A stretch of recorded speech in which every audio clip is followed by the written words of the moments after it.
Hi guys! Welcome to my channel.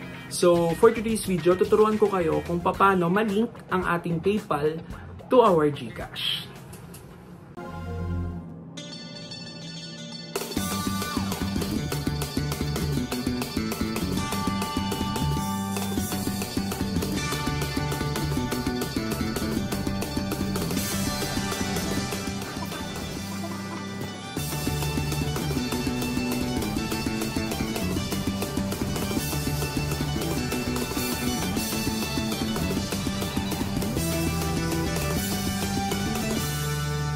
So yun nga no mga tropa, tuturuan ko kayo ngayon kung paano nga ba mag-link ng PayPal sa ating GCash.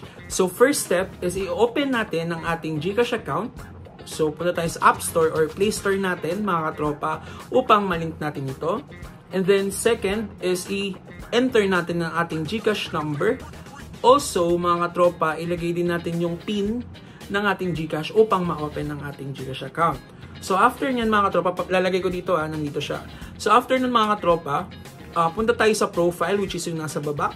Makikita nyo naman sa video. And then, i-click natin ang My Link Accounts. So, in this way, ma-link natin yung ating PayPal account. So after nun mga katropa, click po natin yung PayPal. And then, pagka-click ng ating PayPal, maglalagay po tayo ng ating email ng ating PayPal upang ma-link ito. So after nyan mga katropa, need po natin ilagay ang ating password.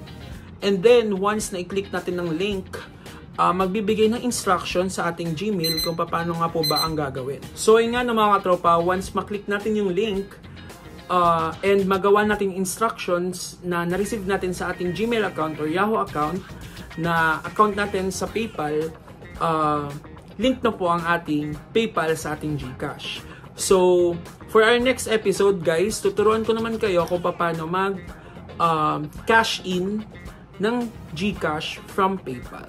So, yun lang guys. Stay tuned.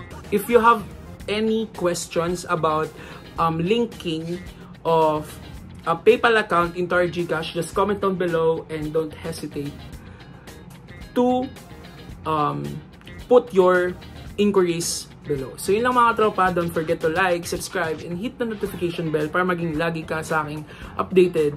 And yun lang, paalam.